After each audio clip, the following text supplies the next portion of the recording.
Good morning and welcome to my show. I'm your host, Danny Graham, and I both invite and encourage you to walk with me on the road to wisdom. It's Monday morning, start of a new week. Let's get to walking.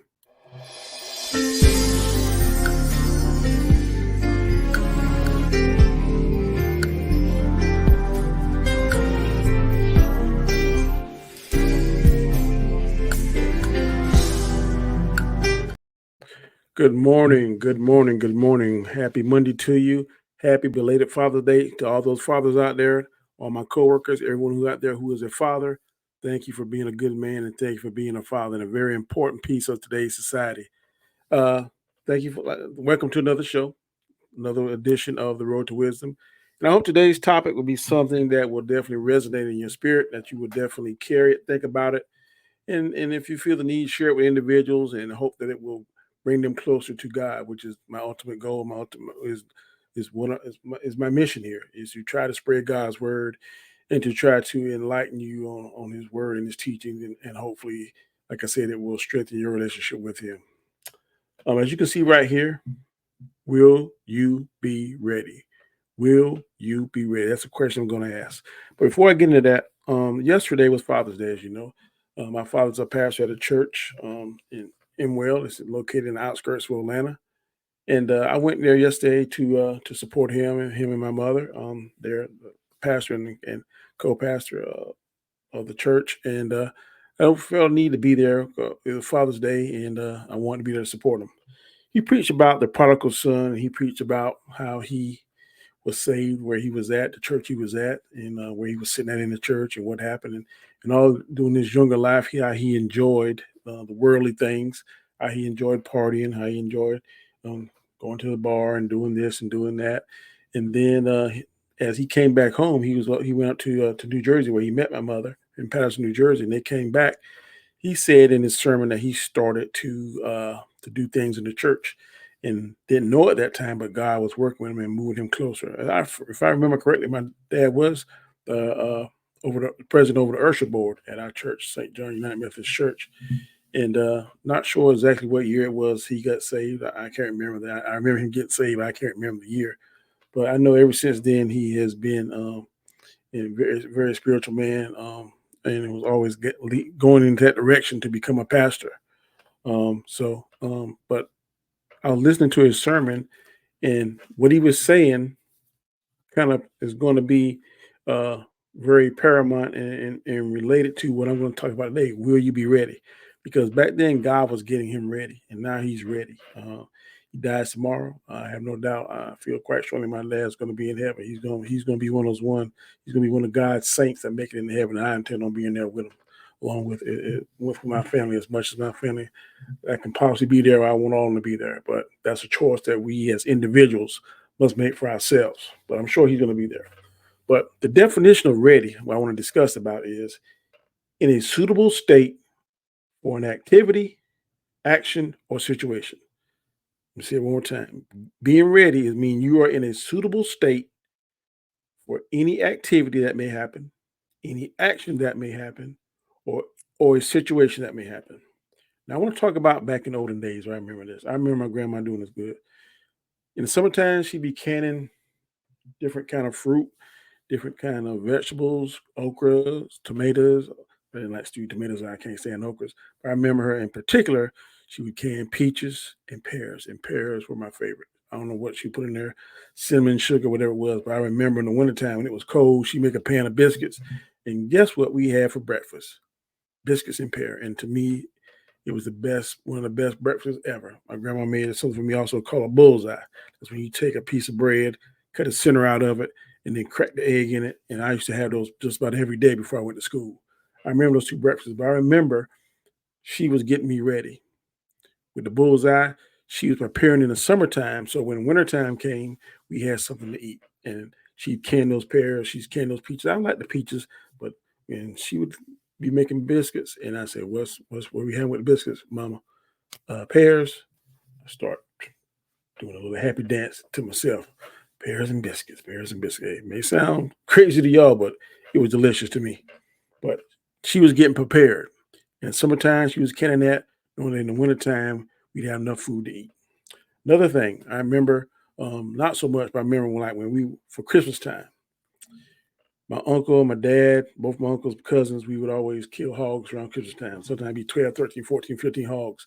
But during the year, we'd be feeding them and we'd be chopping wood and chopping wood, preparing.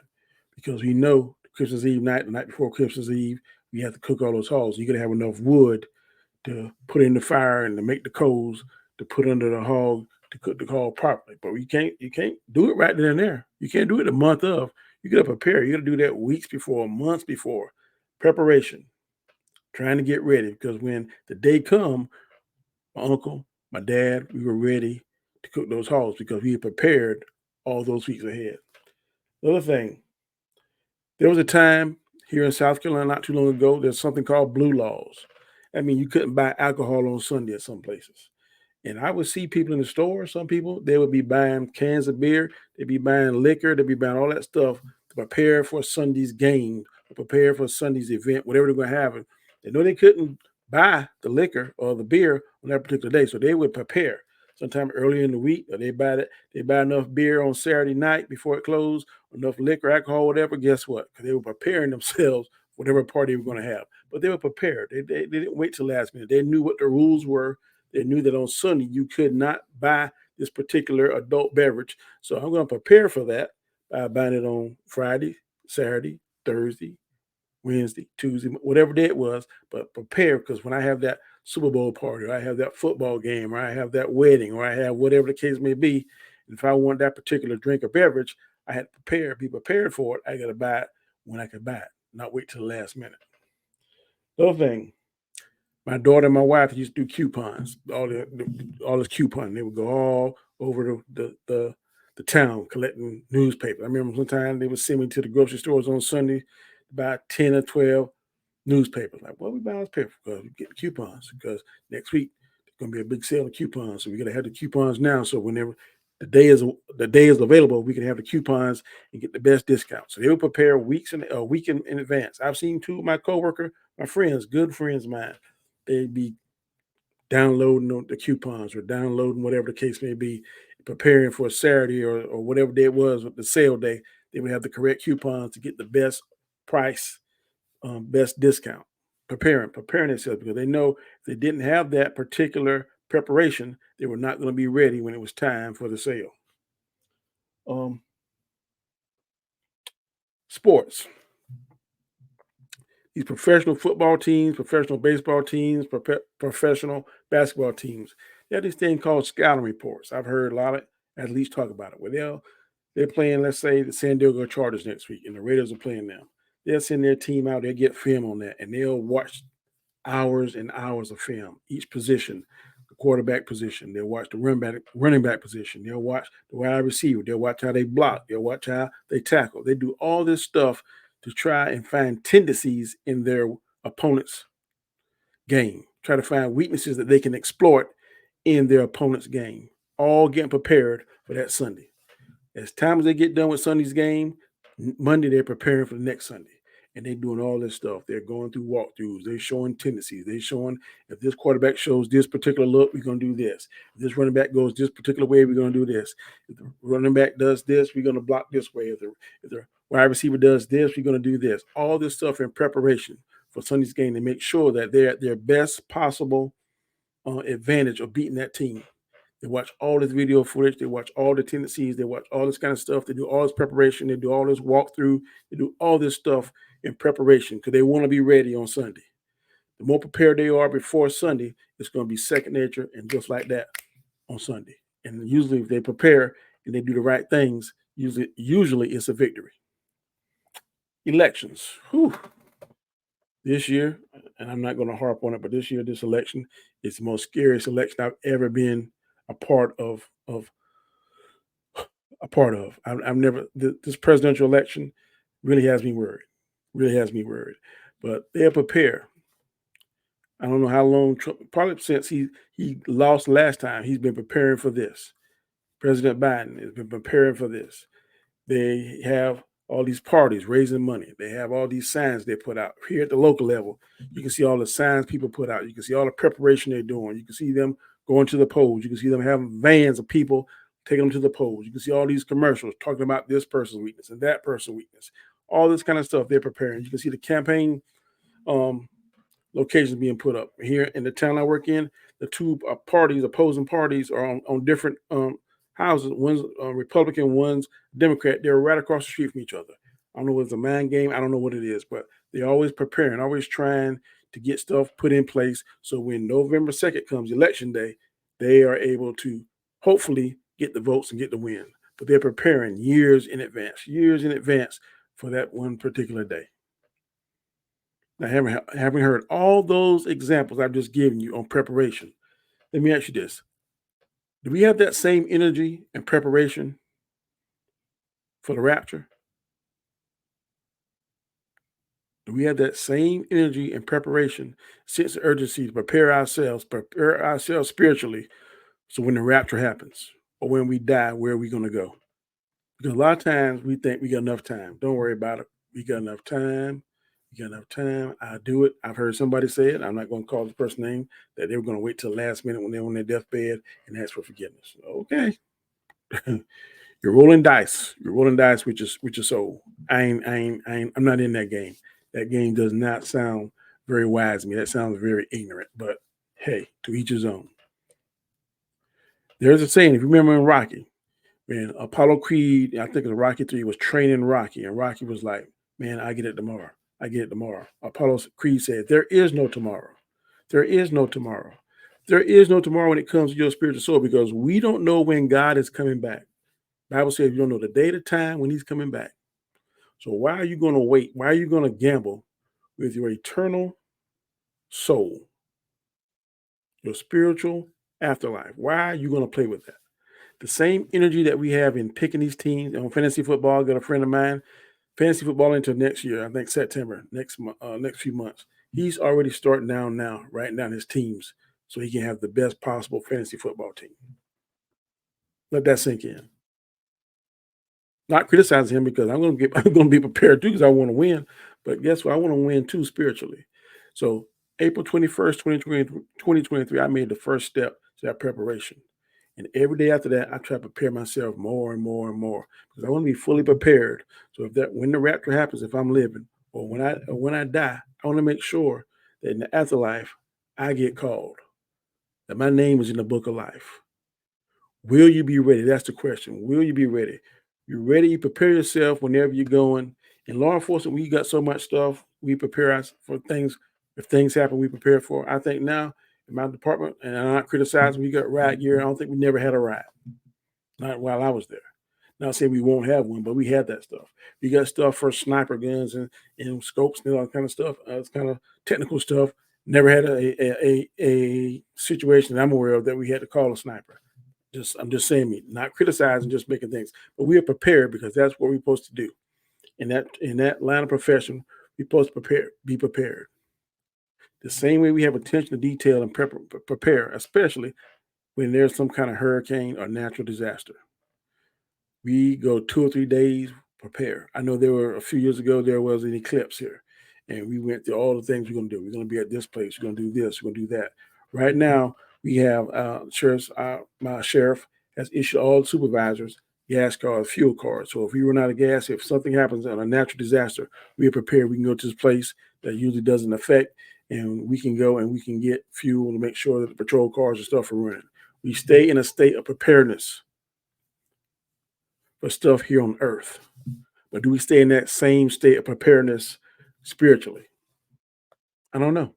I don't think so. I think some of us are, but some of us, we are not spiritually prepared. We can look in our bank and have thousands of dollars in there, and we can have life insurance. We can have all this kind of stuff. We can have a will, but do we have ourselves prepared spiritually? That is a big question. If you don't have yourself prepared spiritually, then today is a good day to start. A good day to start. Because, like I said, no one knows the day, the minute, the hour that he's coming back. And God is coming back. There's no doubt in my mind. If you're a believer, if you believe in Christianity, you believe in the Bible, you believe that Jesus died on the cross for your sins, then you have to believe that he is coming back. And when he's coming back, you need to be prepared. Because it's going to be really, really, really, really sad if you're not prepared. Matthew, the 24th chapter, 40 through the 41st verse reads this. This is what's going to happen during the rapture. Matthew 24th chapter, the 40th through the 41st verse, and it reads as this. Then shall two be in the field, the one shall be taken and the other left. Two women shall be grinding at the mill, the one shall be taken and the other left. Let that sink in. You're going to be at home. Your wife is going to be in the kitchen cooking. You're going to be in your man cave or in the living room or in the den watching TV. And somebody's going to say, honey, and honey's not going to answer. And when you go around to the kitchen, you're not going to see honey. When you go around or if you go around to the man cave, you're not going to see honey. And you're not going to be like, where are you at? Where are you at? If your child is young enough, you're probably not going to see your child too. You're going to be left in that house by yourself. And then you're going to get the phone call. And other people are going to be like, what happened to so-and-so? What happened to so-and-so? You're going to turn the TV on and whatever population of the people just disappeared, that's what they're going to be promoting on the news. And then it's going to hit you. The rapture. Oh no. I wasn't prepared. I did an episode, I did a other video on this. If you go back and watch episode 93, the title of it is Oh No. Go back and watch that. This is just a continuation of that. You don't want to be on that day when the rapture happens and you're saying, oh no. You don't want to get that call when somebody call a friend, a buddy, a loved one. Hey, you seen Tim? Or you seen Betsy? Or you seen whatever? No, man, I'm calling to ask you, did you see Brad? A lot of people gonna get that call that day. There's gonna be a lot of chaos, a lot of craziness, a lot of confusion, a lot of panic. But it's gonna happen. Sure as I'm sitting here, sure as I'm talking to you, it's gonna happen. And you better ask yourself right now today, will you be ready? I plan on being ready. I'm preparing myself every day. I'm trying to read more of the Bible. I'm trying to live a better life. I'm trying to do what I can do to spread God's word. And I'm trying to tell everybody that wants to listen. You don't have to listen. You don't have to listen. I know we have a devotion at my work, and it's grown pretty good. Probably have about, I think at the most we have maybe 12 people. Very, very, very pleased with that. But I sent out a whole text, and I'm not calling anybody out, and I'm not criticizing anybody. But in that text, a lot of people was like, leave conversation, leave conversation. That's fine. Not going to force. God is not going to force his word down your throat. Neither is Danny. But I'm going to say, make sure the same energy you have in this worldly stuff, you have that same energy in your spiritual stuff. Because if you don't, you're not going to be ready. And if you're not ready, bad things probably going to happen. Just my 2 cents on that. And I hope that you will definitely take what I said today and let it resonate in your spirit and ask yourself, really ask yourself, go to the mirror, ask yourself, if you're by yourself, sitting in the car, cut the car off and ask yourself, am I ready? Will I be ready? If your answer is no, right then and there, you need to take the first step in becoming ready. And that's asking God to save your soul, come into your life, forgive you for your sins. If you say yes, you're ready, then good job and keep on going. It's a tough road sometimes. Sometimes it feels like the weight of the world is on your shoulders. But if you keep your hand in God, faith, you gotta have faith. If you don't have faith, then there's no way you're gonna be able to communicate with God and he bestows his blessings upon you. You gotta have faith. You gotta believe, and there is no other thing to believe, no way you can see a resolution to something. Have faith. God will make a way, but you gotta have faith. Okay, now, sometime in your life, you're going to come across individuals. They're going to say some silly stuff. They're going to say some stuff that's going to sound sacrilegious. They're going to say some stuff that's going to sound very blasphemous. They're going to say some stuff that's, when you listen to it, you'll be like, what are they smoking? And you saying to yourself, they're going straight to hell. I know I've done said it before, but just our opinion. But if they do say something like that to you and they ask you a question, then I'm going to ask you to say something along these lines. You tell these individuals, I choose to believe the Bible because it's a reliable collection of historical documents written down by eyewitnesses during the lifetime of other eyewitnesses. They report to us supernatural events that took place in fulfillment of specific prophecies and claim that their writings are divine rather than human in origin. That comes from Pastor Vodi Bakum. Check him out on YouTube. Now, if this is the first time you ever see me on this channel, on this platform, I'm going to actually do a few things for me. First thing I'm actually do is please subscribe to the channel. Next thing I'm actually do is please hit the notification bell because I don't want you to miss any material that I upload in the future. Also, I'm going to ask you to please share this video with all your friends, family, coworkers, in hopes that it will help them throughout their day, or if they don't have a relationship with God, maybe it'll point them in the right direction. I'm going to ask you to please hit the like button. That helps me out with the YouTube algorithm. It helps me if you punch in Danny Graham or Road to Wisdom, you'll find me much faster. Also, I'm going to ask you to please leave me a comment. Your comments just let me know that you're hearing what I'm saying, you're agreeing with what I'm saying, you're disagreeing with what I'm saying. And also, if you have a topic that you want me to discuss, please leave that topic in the comment, and I will definitely read it and try to develop a show about that topic. Just thank you. I thank you all for rocking with me, man. I thank you all for following me. I appreciate it, man. It's definitely appreciated. And to those fathers, I want to say again, happy Father's Day, belated Father's Day. Make sure that you are the spiritual leader in your house. If you're the man of the house, make sure you're the spiritual leader in your house. Make sure that you pray every day for your family, and you pray that God keeps you strong and God keeps your head on point. God gives you discernment. And just keep on doing what you're doing. I'm going to keep on doing what I'm doing. I'll be back Wednesday morning, same bat time, same bat channel right here on this station. I definitely enjoy each and every one of you, and I definitely hope that God continues to bless you. And I'll see you then. Have a good day.